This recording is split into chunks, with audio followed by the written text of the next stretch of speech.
मीरा भाईंदरमधील सर्वसामान्य नागरिक गेल्या अनेक वर्षांपासून वाहतूक कोंडीच्या समस्येला तोंड देत आहेत। मात्र आता त्यांचा हा प्रश्न सुटणार आहे, कारण अनेक दिवसांपासून सुरू असलेल्या मेट्रो 9चं काम आता जवळपास पूर्ण झालंय।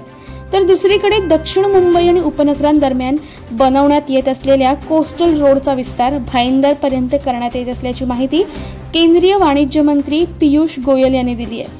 दहिसर चेक नाका ते सुभाषचंद्र बोस मैदान अशी मेट्रो 9ची सेवा लवकरच सुरू होणार आहे। दहिसर ते भाईंदर धावणारी ही मेट्रो 2 टप्प्यात सुरू केली जाणार आहे। सध्या मेट्रो 9चे 87% काम झालेलं आहे।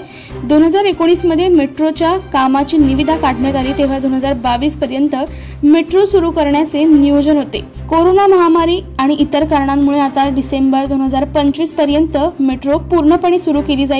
दहिसर ते भाईंदर हा पश्चिम मेट्रो मार्ग 10.41 किमी लांबीचा असून त्यात 8 स्थानके असतील। ही मेट्रो पूर्णपणे एलिव्हेटेड असणार आहे। वाढती लोकसंख्या आणि रहदारी लक्षात घेऊन मेट्रोच्या खाली हाटकेश ते गोल्डन नेस्ट सर्कल पर्यंत 3 उड्डाण पूल बांधले जातील। यापैकी हाटकेश ते साईबाबा नगर उड्डाण पूल तयार झालाय। पहिल्या टप्प्यात डिसेंबर 2024 पर्यंत दहिसर ते काशीगाव पर्यंत मेट्रो 9चं काम सुरू करण्यात येणार आहे। तर दुसऱ्या टप्प्यात डिसेंबर 2025 पर्यंत काशीगाव ते सुभाषचंद्र बोस मैदान पर्यंत मेट्रो सुरू करण्यात येईल। केंद्रीय वाणिज्य मंत्री पियुष गोयल यांनी याबाबत माहिती दिली आहे। दक्षिण मुंबई आणि उपनगरांना जोडणारा हा कोस्टल रोड आता भाईंदर पर्यंत एक्सटेंड करण्यात येणार आहे। हा रोड शहराच्या पूर्ण वेस्टर्न लाईनला कव्हर करण्यात येईल।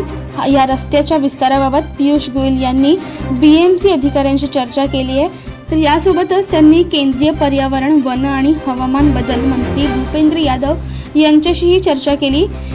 23 ऑगस्ट पर्यंत पर्यावरण मंजुरीचा अहवाल येईल असेच त्यांनी सांगितलंय। 14,000 कोटी खर्च करून बांधलेला हा रस्ता थेट वांद्रे वरळी सी लिंकला जोडणारा असेल। प्रशासनाच्या या नव्या प्रकल्पामुळे मीरा भाईंदरची वाहतूक कोंडीची समस्या खरोखरच सुटते का हे पाहणं आता महत्त्वाचं ठरणार आहे।